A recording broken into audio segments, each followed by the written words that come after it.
I've heard many stories that show how just this angst and depression seems to be growing in this world, this polarity, and how easy it is and become for people to fire arrows.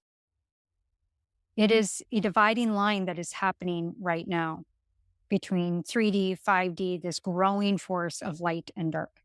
I tend to fall into this deep metaphoric space as a hypnotherapist and Imagineer that builds visualizations out of inspiration on my heart for clients. This story really came to mind. And as noted, it's an African story that may seem to make things worse than they are. Yet eventually you will see that it reveals this essentialness about nature of the human heart. It begins in this beautiful, small, simple village where this young woman becomes a mother by giving birth to her first beautiful child. It was a time when people lived simply. And soon after giving birth, the young mother strapped that little one on her back and she went off to work in the little plot of land that was this garden for her family. And after working the earth for a while, the mother took that infant and placed it at the base of a tree so that she could continue working in the garden. And as the sun rose in the sky, and the heat of the day intensified, that infant began to cry. Now, being an attentive mother, the mother stopped working and followed the instinct to suckle and nourish that child with her breasts. Afterwards, she laid that infant back down in the shade of the tree and went back to her work. And after a while, the child began to cry again. The mother stopped to look at the infant and was startled to see that a large bird had come to the tree and had settled upon her child. This great bird seemed to soothe the child with its wings, and soon enough the infant became quiet and fell softly to sleep. However, seeing this great bird so near to her child caused this young woman to become greatly alarmed. What if that bird was to eat my child? She thought. And suddenly she ran towards the baby because the bird had lifted its great wings and rised up into the air. And the mother took the child, suckled it, and held it close to her heart. And only after a while did she finish her work and return to the village, carrying that infant in her arms. And that night in the little hut she shared with her husband, she did not mention a word of the episode with the great bird and her child. She said nothing of the marvel that had happened, but kept her thoughts and her feelings to herself. Now, the next morning, she went to work in the garden again and once again placed the infant at the foot of the tree. She worked the land in the heat of the day, and the same thing happened.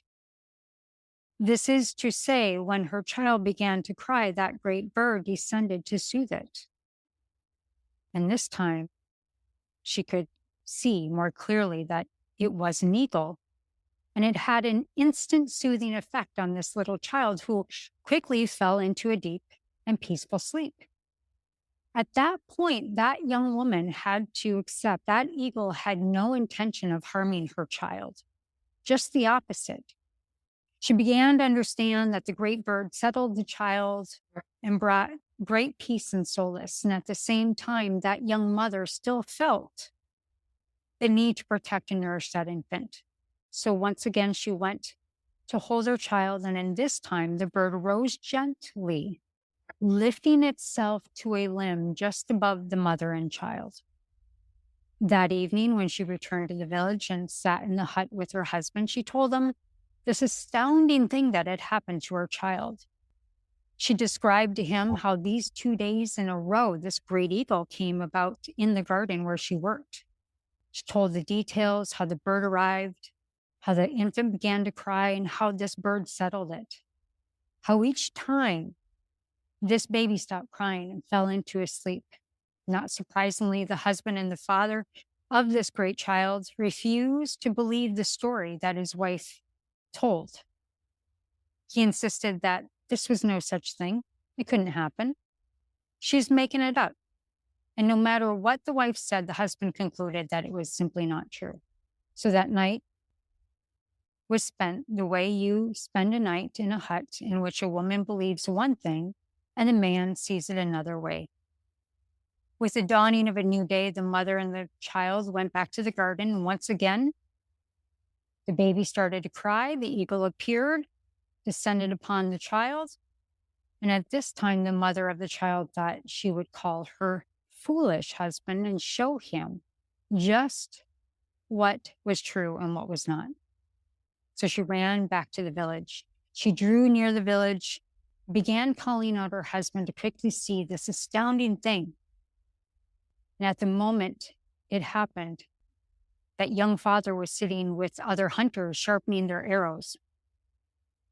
And when he left to follow the wife, he carried his bow and a couple of arrows. Soon after mother and father arrived at the garden, they saw this huge eagle resting on this little child.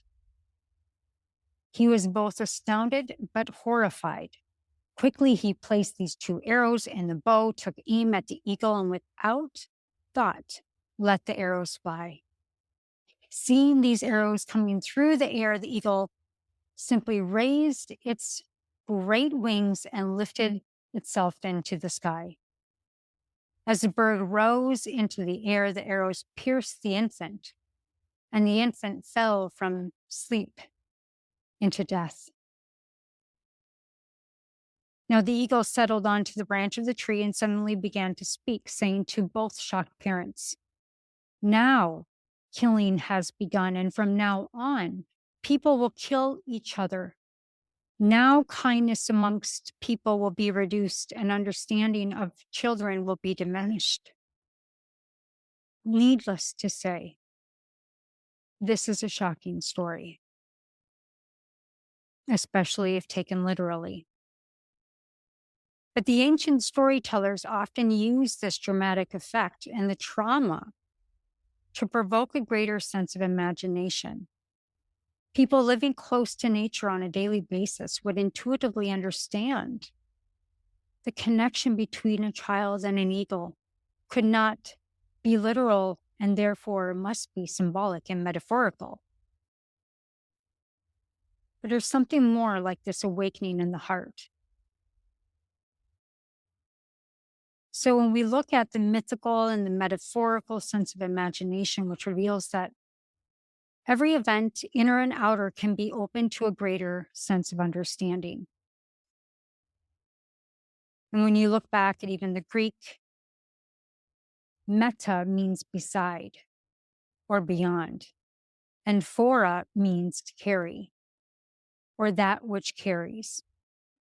So metaphors are intended to carry us beyond the obvious and past the literal level in order to see with the eyes of the heart. Metaphors reveal facts of a different order and truths of a different nature. The image of a full-grown eagle coming to bring peace to a tiny infant is a startling metaphor, and yet we can somehow imagine. It is in that way our imagination allows us to see the mysterious and the hidden connections that make sense of all things otherwise seem unrelated. So you can see the different perspectives, the mystery of which includes this sense that something that can be fierce and dangerous can also have a soothing effect. The dichotomy of a soothing spirit can also be a devouring depiction of a key aspect of human nature, which is the inherent genius of each child. The word supernatural combines all that seems more natural with that which seems above and beyond nature. So it is the nature of genius to inhabit both of these worlds, the natural, the supernatural, when seen with the eyes of the heart.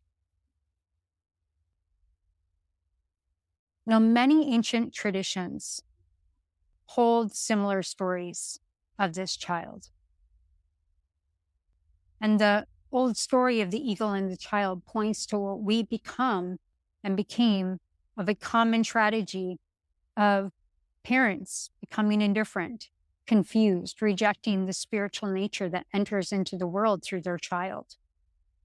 Not only that, but that unique spirit of a child does not find a welcome in his world, and that child will then grow and struggle to be mighty, to find the world's beauty and natural connections in this instinctive way that can best soothe their soul. So imagine the number of arrows that have been launched at children by adults, saying things like children should be seen and not heard, beliefs like that you can only come from what has already been repressed in the natural spirit versus the spontaneity of their own soul. For those who see things literally and those who have not fully experienced the wings of their own imagination. The accompanies of life, which seem unbelievable and unreal at times. And it can be threatening as well, just like the father whose child had this deep connection to the great spirit of the bird.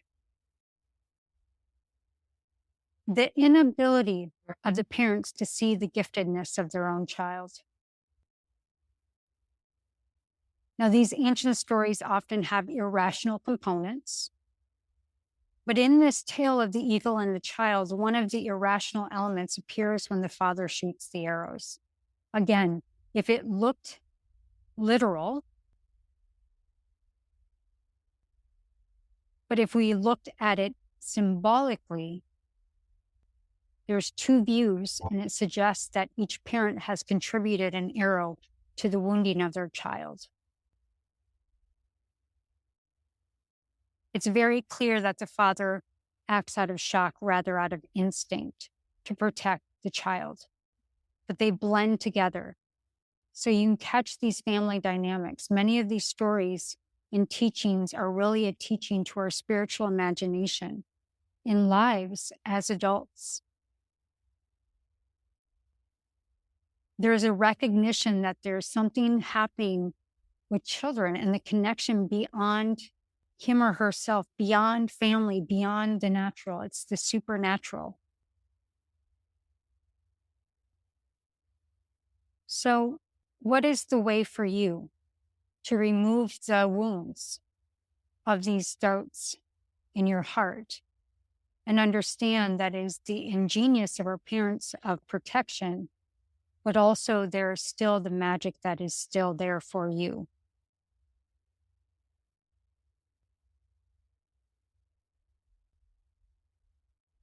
On the other side of the adventure of our souls, it's an undertaking. There's a possibility of finding connection to a sense of spirit that once was much greater than how we think of ourselves today. In the way that the eagle is so much greater than the infant, but also implies and involves the connection that can settle us, center us, ground us more than anything else. This is the big surprise in this story, that what ultimately soothes our souls is a connection to spirit that goes beyond the parents, beyond the family, beyond the daily world, that connects to nature, as when that great bird sits in the branch of the tree and speaks about how killing the end of this world must stop, and we must go beyond our nature to the supernatural. Whether we call it great spirit or great self, something greater than ourselves and yet secretly connected to ourselves, keeps trying to enter the world through ourselves. This greater spirit for life has no choice but to enter the hearts and the souls of the living.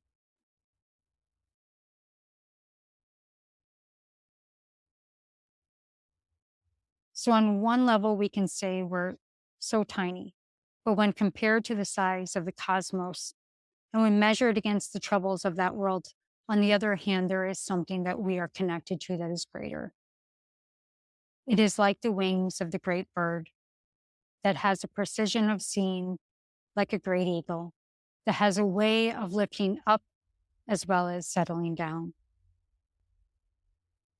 So in the end, calling back on the lines of Rumi, where he says that a human being is essentially a spirit eye, And whatever you really see, you are that.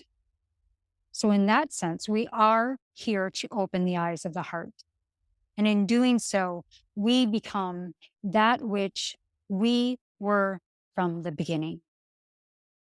And although it can be painful to keep opening our heart, it turns out that opening that way allows the wings of the heart to lift, and also turns out to be the way that we can truly allow ourselves to center and to settle and find genuine solace in our hearts.